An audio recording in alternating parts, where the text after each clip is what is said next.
뉴페이스 네. 첫 출연이십니다. 서영재 과장님 만나보도록 하겠습니다. 나와주시죠. 어서 오세요. 안녕하세요. 네. 네.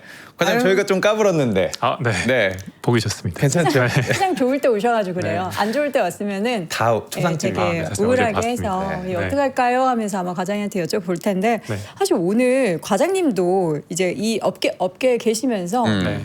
이렇게 급등하는 거 처음 보시지 않으세요? 네, 이 정도는 처음인 것 같아요. 그쵸? 네.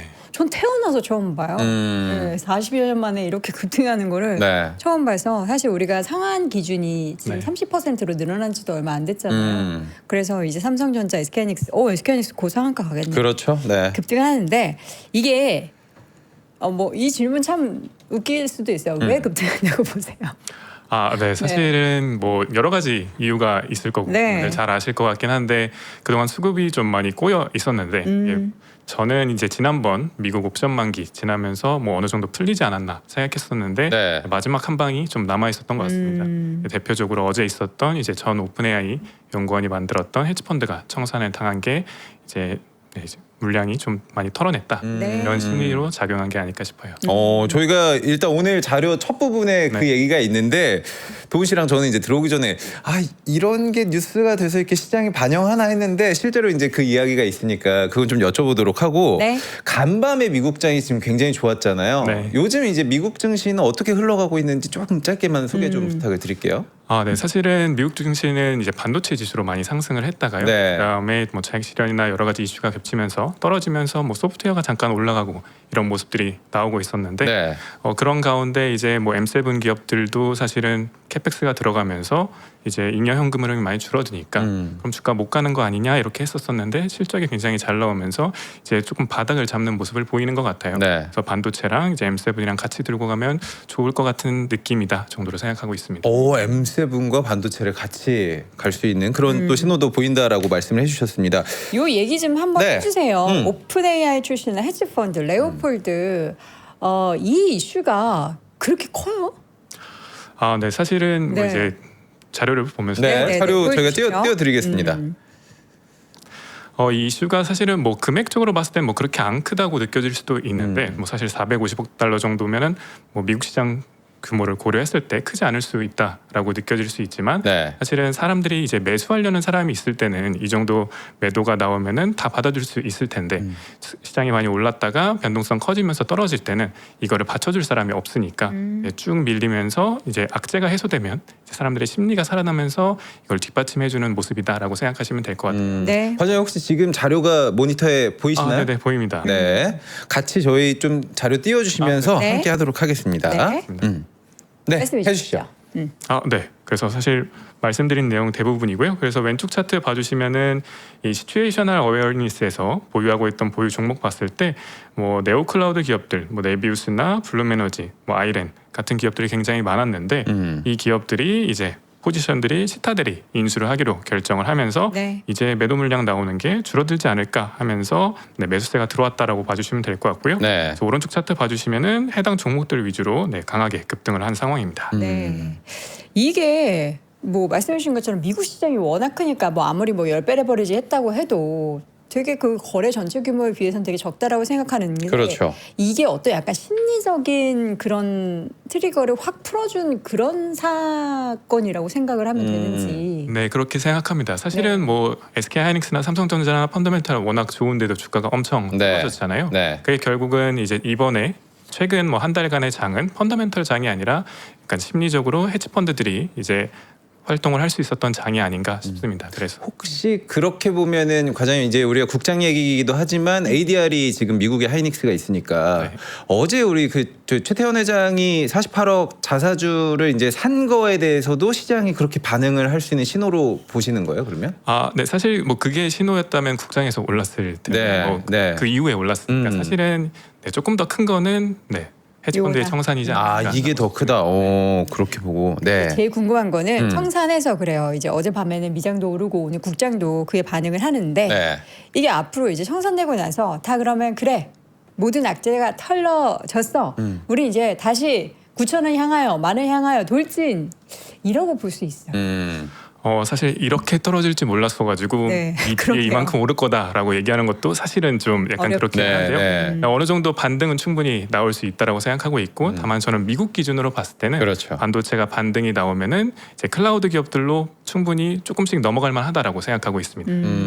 클라우드 기업으로 넘어간다. 네. 네. 이 클라우드 기업들 뭐 아마존, 아. 마이크로소프트, 뭐 메타나 뭐 이런 기업들. 그러니까 빅테크 기업으로 넘어간다라는 말씀이신 거잖아요. 네. 맞습니다. 최근에 미장이 그런 모습들이 굉장히 뚜렷하게 보였거든요. 네. 반도체 쪽에 있어서의 상승이 워낙에 압도적으로 높았기 때문에 그렇죠. 그게 이제 좀 실어가는 사이에 M7 종목들이 꽤 많이 버텼는데 어제 마이크로소프트 15% 오른 것도 그렇고요. 그럼 앞으로는 두 쪽 다 같이 이제 차근히 올라간다라기보다는 M7 쪽의 상승률이 조금 더 상대적으로? 높을 수 있다. 사실 지금 단기 반등이 이제 빠르게 나올 때는 반도체가 더 좋을 거라고 생각하는데요. 네. 그리고 나오고 나서 숨고르기 할 때쯤 조금씩 넘어가는 게 괜찮다라고 생각하고 있습니다. 아무래도 반도체는 많이 다들 들고 계실 테니까. 네. 그리고 한동안 M7은 사람들에서 잊혀졌었잖아요. 그래서 그렇죠. 네, 지금쯤은 좀 볼만한 가격대다라고 생각하고 있습니다. 그러니까 저는 이제 개인적으로 늘 제 생각을 여러분들께 말씀을 드리는 건 그러니까 약간의 의심이라고 해야 될까요? 쇼티지와 공급 부족이 반도체 칩 쪽에서 많이 나다 보니까 요거를 가장 많이 쓰고 있는 빅테크는 이 가격 부담이 좀 있으니까 싫은 소리도 좀 하고 시장을 좀 누르고 그리고 사실 봤을 때 미국보다 굉장히 작은 규모의 시장을 가진 한국에서 가장 돈 잘 버는 기업 두 개가 있다는 게 누군가에게는 좀 불편한 진실 아닐까라는 생각이 들어가지고 의심을 계속 던지거든요. 빅테크가 이 칩에 대해서 굉장히 좀 안 좋게 얘기하는 것들 그게 작용한다라고 생각을 하실까요, 과장님은? 사실 빅테크가 칩에 대해서 안 좋게 얘기했다라고는 못 느꼈던 것 같아요. 사실 뭐 굉장히 중요하고 우리한테 줬으면 좋겠다. 근데 가격적 부담은 계속 좀 얘기를 하는 것 같아요. 네, 사실 뭐 애플 말고는 뭐 크게 대부분 다 호의적이었던 것 같아요. 네, 아무래도 네. 물량을 받아와야 하다 보니까요. 근데 이제 변동성이 높았던 부분 같은 경우에는 조금 자료를 보면서 네. 설명을 드리도록 하겠습니다. 네, 국장이 좀 변동성이 높기는 했는데 이제 오른쪽 차트 봐주시면 이제 미국 기업들, 뭐 한국 기업들 조금 포함해가지고 X축이 YTD 수익률이고요. Y축이 이제 3개월 내재 변동성인데 사실 많이 올랐을수록 변동성이 좀 높은 모습을 많이 보여오기는 했어요. 우리나라 하이닉스가 특히나 그런 모습을 보이기는 했지만 그래도 전반적으로 많이 오른 애들이 변동성이 더 높았다라고 봐주시는 게 맞을 것 같습니다. 네. 지금 차트를 보셔도 여러분들이 아시겠지만 반도체 지수가 많이 내려오기는 했어요. 지금 보시는 차트처럼 많이 네. 내려와서 M7 종목들이 이제 버틸 때 괴리율이 많이 줄어들긴 했지만 이 괴리율이 더 빨리 줄어들려면은 반도체가 올라가는 그 속도만큼이나 M7 종목들이 좀 올라줘야 하는데 네. 최근에 수급이 그렇게 또 움직이고 있는 상황인 거죠. 네, 맞습니다. 미국에서는. 맞습니다. 미국 주식을 투자하시는 분들은 뭐 이미 사실 M7 종목들을 꽤 많이 들고 계시겠지만 그렇죠. 어때요? 지금 우리 한국과 미국을 동시에 투자하는 혹은 이제 미국에 익스포저가 없는 분들은 지금 하반기에는 미국 쪽 특히 이런 빅테크 종목들을 지금이라도 좀 비중이 있어야 된다라고 생각하시나요? 네, 사실 한국도 좋기는 하지만 네. 미국도 충분히 가져갈 만하다라고 생각하고 있고요. 환율도 조금 많이 낮아진 상황이고, 네. 저는 개인적으로 이제 뭐 한국 쪽을 말씀드리는 건 아니지만 미국 쪽을 봤을 때 미국 기업들을 봤을 때 먼저 왼쪽 차트 자료 보면 네. 말씀드릴게요. 말씀해 주시죠. 네, 반도체 기업들 보면은 이제 대표적으로 ARM 같은 거는 뭐 지난 3개월간 거의 4배 가까이 상승을 했었습니다. 그동안 사실 이익 추정치가 올라온 건 크지 않았고요. 대부분 심리로 많이 당겼습니다. 네. 오른쪽 차트 봐주시면 멀티플이 거의 3, 4배 가까이 상승을 했었거든요. 이런 모습들이 퀄컴이나 이런 다른 반도체 기업들에도 나타났었고 지금은 그 멀티플이 좀 많이 조정을 받은 상황입니다. 앞으로는 이걸 뒷받침해주는 게 실적이 될 거다라고 생각하고 있고요. 그동안은 심리가 올렸다면 이제는 실적이 뒷받침해주면서 올라가는 흐름이지 않을까라고 생각을 합니다. 근데 이렇게 되면은 사실 심리가 좋을 때 제일 주가 상승 강도가 강하니까 올라오는 강도의 폭은 과거보다는 조금 천천히 올라오지 않을까라고 생각하는 것 같고요. 그런 가운데 이제 빅테크 기업들 이 그동안에 있었던 우려들을 조금씩 털어내면서 올라올 환경이 마련됐다라고 생각합니다. 저희가 이제 반도체 쏠림에 대해서 좀 질문을 드려볼 텐데, 그러니까 시장이 얼마나 건강하냐에 대한 문제를 얘기할 때도 쏠림에 대한 이야기를 굉장히 많이 하잖아요. 그러니까 건물이 세워져 있을 때 기둥으로 이제 무게를 분산을 해줘야 되는데 우리는 너무 기둥이 하나만 커가지고 요게 쓰러지면 다 쓰러지는 장이었다 보니까 여기 이제 변동성도 굉장히 좀 문제가 됐는데 우리는 쏠림이 있다라는 걸 알고 있습니다. 근데 미국도 그만큼 쏠림이 좀 있었나요, 반도체 쪽으로? 네, 미국도 굉장히 쏠림이 강했고요. 사실 한국 분들이 요새 한국장 좋으니까 한국 시장에 많이 관심을 가질 수밖에 없었는데 네. 미국에도 쏠림이 워낙 컸고요. 이제 6월에 시타델이 이제 공교롭게도 시타델이 낸 자료인데 쏠림에 대해서 자료를 낸 게 있습니다. 왼쪽 차트 봐주시면 이제 왼쪽 차트의 왼쪽 부분이 이제 반도체 지수가 S&P 500 지수 내에서 차지하는 비중을 나타내는데 굉장히 지난 뭐 3, 4년간 가파르게 올라온 것을 확인할 수가 있고요. 네. 미국 분들도 사실 레버리지 굉장히 많이 썼습니다. 이 오른쪽 차트가 미국 시장에서 레버리지 ETF AUM을 나타내는데 기타 부분은 별로 안 늘었는데 테크 그중에서도 반도체 쪽이 특히 많이 늘었고요. 여기에 더해서 이제 옵션 비중도 개인 투자자가 제로데이 만기 같은 경우에는 거의 절반 가까이 올라오면서 확실히 이제 레버리지를 많이 쓰는 모습을 보이고 쏠림도 많이 나타났다고 보고 있습니다. 이게 그러니까 우리나라 시장이 반도체 비중이 굉장히 커서 네. 이렇게 휘청휘청할 때 더 많이 좀 흔들리곤 했는데 미국은 또 상대적으로 워낙에 시장이 크다 보니까 그렇죠. 지수 자체 네. 그렇게 크지 않았는데 그럼에도 또 이런 수급이나 시장 상황을 보면은 미국도 마찬가지로 엄청나게 쏠리긴 했었군요.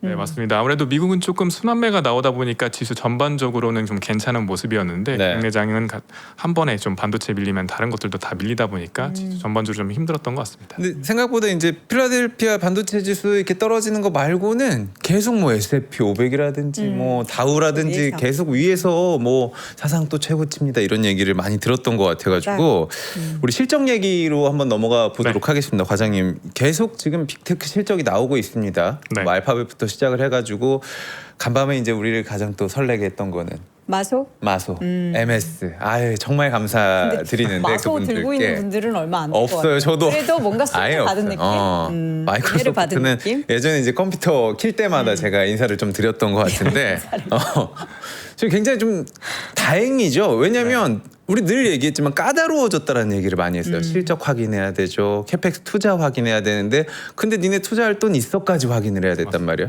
그럼에도 지금 가장 좋은 느낌으로 발표를 해준 것 같아요. 네, 맞습니다. 사실은 이게 이제 마소가 이제 그동안 마소를 비롯한 클라우드 기업들이 오르지 못했던 게 캐펙스를 워낙 많이 하다 보니까 이러면 잉여연금이 감소하면서 주주한테 줄 돈이 떨어지는 거 아니냐라는 우려였는데 이거의 하단을 조금 잡아줬다라고 생각을 하고 있습니다. 네.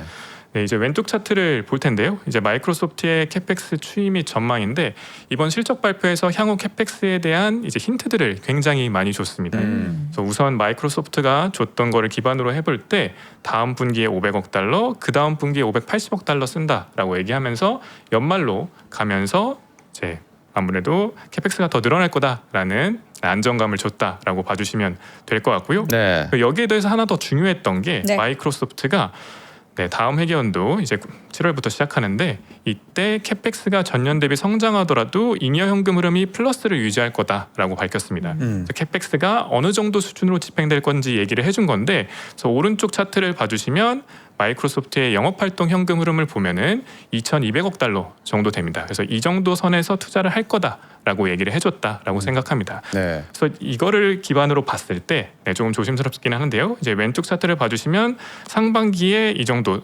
회계연도 2027년도 상반기에 한 1,000억 달러 정도 투자하고 그 뒤에 내년 상반기쯤에 이 정도로 비슷하거나 조금 더 높은 수준으로 투자를 하겠다라고 발표를 했다 보니까 반도체 모멘텀이 조금 지속되다가 이제 마이크로소프트 같은 빅테크 기업들이 잉여연금 바닥 잡으면서 주가가 가는 흐름이지 않을까라고 생각하고 있습니다. 지금 사실 마이크로소프트의 영향으로 우리 시장도 분명히 어느 정도 이제 그렇죠. 안심이라는 단어는 좀 그렇고 뭔가 진짜 실제로 이 산업이 굴러가고는 있구나. 이게 투자를 하고는 있는데 뭔가 이거 돈을 버나? 계속 투자할 수 있나? 이게 선순환이 이뤄지나라는 것을 어떻게 보면 마이크로소프트의 실적이나 이 데이터를 보고 우리가 좀 확인을 한 것 같다라는 생각이 좀 들어요. 근데 사실 AI 관련한 산업 얘기를 할 때면 마이크로소프트 얘기가 요새 되게 없었잖아요. 네. 뭐 제미나이처럼 뭐 얘기가 나오는 것도 아니고 엔트로피처럼 얘기가 나오는 게 아니라서. 네. 근데 이거 뭔가 한 방이 있었네요. 네, 사실은 이 클라우드 기업들이 뭐 좀 번갈아 가면서 네. 이제 주가가 올라가는 모습을 네, 네, 보이는데요. 뭐 작년에는 알파벳이었고 이번에는 약간 마이크로소프트가 트리거가 됐는데 이렇게 좀 변동성이 나오는 이유는 데이터 센터가 완공되는 시점이 달라서 완공이 돼서 신규로 들어가면 클라우드 성장률 확 나오고 그리고 감가상각비나 이런 부분들에서 영업 레버리지가 나오면서 이익률이 오히려 왼쪽 차트 같이 이제 올라가는 모습을 보이다 보니까 네. 이익이 생각보다 서프라이즈가 나오면서 주가를 같이 견인한다라고 봐주시면 될 것 같습니다. 저희가 이제 다음 장표에 굉장히 좀 재밌는 그림이 있는 것 같아가지고 캐펙스 수혜를 받는 기업들 중에 지금 병목 구간이라는 키워드가 있긴 한데 네. 요 장표도 설명을 한번 부탁을 드릴게요. 네. 음. 그 6페이지 네. 보시면 제가 지금 생각하는 거는 뭐 그동안 상반기에는 AI 가속기, 메모리, 광, CPU, 데이터 센터로 이어지는 병목 구간이 확실히 주가 수익률이 많이 높았었다. 그리고 최근에 좀 조정받았었다 보니까 반등이 나올 것 같다라고 보고 있습니다. 그래서 이렇게 반등이 나오면은 계속해서 말씀드리듯이 넘어가자 정도로 봐주시면 될 것 같습니다. 네. 마이크로소프트 얘기 이어서 그럼 메타 얘기해 볼까요? 네. 메타는 이제 본인들이 우리가 써서 우리가 돈 버는 것보다 이거 파는 게 더 돈이 돼라고 하면서 시장을 한번 이거 잉여 아니야? 뭐 빌려주는 거. 잉여 아니다라는 네. 얘기인데 잉여는 아니다라고 선언을 일단 그었어요. 네. 근데 요거 이제 실적 내용을 보고서 시장은 실망을 했거든요. 네. 요 내용도 한번 확인해 볼까요? 네. 저는 이제 마이크로소프트, 뭐 아마존, 뭐 알파벳, 클라우드 성장률 다 좋은 상태고요. 메타 같은 경우에는 실적 발표하고 나서 떨어지기는 했는데 오히려 마소나 이제 아마존 같은 기업들보다 업사이드가 더 크다라고 생각을 하고 있습니다. 네. 빅테크 중에서 제일 좋게 보고 있고요. 그 이유에 대해서 좀 설명을 드리도록 하겠습니다. 네. 이제 메타 플랫폼스가 이제 블룸버그 보도를 통해 가지고 이제 데이터 센터를 굉장히 공격적으로 확장하고 있다 이런 내용들이 나왔는데요. 왼쪽 차트를 봐주시면 2026년 상반기에 1기가와트, 하반기에 5.5, 내년에 7기가와트 추가합니다. 생각보다 별로 안 크다라고 느껴질 수 있는데 이거를 오른쪽 차트 주요 하이퍼스케일러들하고 비교를 해보면 수치가 매우 크거든요. 2025년 말 기준이긴 하지만 이제 클라우드 사업 1위 사업자인 아마존이 10기가와트 정도였기 때문에 메타가 추가하는 거는 클라우드 사업자가 그동안 쌓아왔던 거랑 거의 비슷하다라고 봐주시면 될 것 같아요. 근데 이 부분은 그동안 매출에 반영이 안 되어 있어 왔었다 보니까 만약에 메타가 이제 조만간 발표하기로 한 메타 컴퓨터를 내놓으면서 신규 계약을 추가하는 모습을 보이면 충분히 랠리를 보일 수 있는 상황이다라고 생각합니다. 메타가 지금 사실 우리가 메타 얘기할 때는 AI 들어와서 광고가 더 효율화되고 광고의 수익이 더 많이 늘어날 것이다라는 기대감이 좀 있었는데 실제로 그게 나타나고 있나요? 그러면? 네, 사실 메타는 사업을 굉장히 잘하고 있습니다. 주가는 거의 1년간 쉬었지만 이제 차트를 보면서 말씀을 드릴 텐데요. 이 왼쪽 차트를 봐주시면 지난 1년간 매출 성장률 20% 넘는 모습 보였고 네. 보통 S&P 500 기업들이 이제 연간 기준으로 매출이 10% 성장하면 멀티플 PR 기준으로 20배 정도 봤거든요. 근데 얘네는 20배 정도 봤는데 지금 20배 언더인 상황입니다. 이미 사람들이 뭐 페이스북이나 인스타그램, 왓츠앱 같은 거 굉장히 많이 씀에도 불구하고 얘네들이 매출이 이렇게 높게 올라올 수 있는 거는 AI 모델의 성능을 개선하면서 사람들한테 보여주는 피드를 훨씬 더 사람들의 취향에 맞게 해주고 이 피드에 맞게 광고를 맞춤형으로 해주면서 광고의 전환율이 굉장히 높아졌거든요. 네. 그래서 광고의 노출 횟수나 그리고 광고의 단가도 계속해서 올라와 주면서 본업을 굉장히 잘하고 있다. 그리고 여기에 메타 컴퓨터가 새롭게 붙으면은 충분히 한번 해볼 만한 자리다라고 생각하고 있습니다. 그러면 사실 뭐 메타의 실적 발표 내용 보고 지금 뭐 애프터마켓 주가 하락하고 뭐 이런 것에 대한 집중이 아니라 네. 메타도 그리고 오늘 실적 발표한 아마존도 그리고 어제 실적 발표한 마이크로소프트도 구글도 다들 각자의 상황에서 각자의 방법으로 사업을 잘 해 나가고 있다라고 저는 들리는데 맞나요? 네, 저도 그렇게 생각하고 있고요. 네. 다만 이제 반도체 보통 기존에는 이 클라우드 기업들이 캐펙스를 워낙 공격적으로 하다 보니까 네네. 병목이 나타나면서 가격이 오르거나 큐가 증가하니까 반도체 기업들의 이익 증가폭이 워낙 가팔랐거든요. 그래서 이거를 주가에 반영해주는 과정에서 멀티플이 크게 오른 거고요. 너무 당연한 과정이었다라고 생각하고 사실은 이 M7 그 클라우드 기업들을 말씀을 드릴 때는 이제 반도체만큼 재밌게 이제 공격적으로 가기는 어렵긴 하고 좀 쌓아가는 모습이라고 봐주시면 될 것 같아요. 사업은 워낙 잘하고 있으니까. 네. 조금 제가 논외에 오늘 자료에 없긴 하지만 빅테크 하면은 또 가장 많은 분들이 사랑을 했었던 테슬라라는 기업도 있었고요. 네. 그리고 붙어가지고 이제 스페이스X가 올 상반기에 가장 어떻게 보면 주목을 좀 받았었는데 그쪽은 조금 안 좋은 것 같다라는 생각을 하고요. 네. 그러면은 과장님이 보셨을 때 이제 하반기와 연말로 갈수록 M7 혹은 이 방금 얘기한 우리가 방금 말씀드린 뭐 하이퍼스케일러라든지 어느 쪽이 가장 좀 선전할 거라고 생각을 하세요?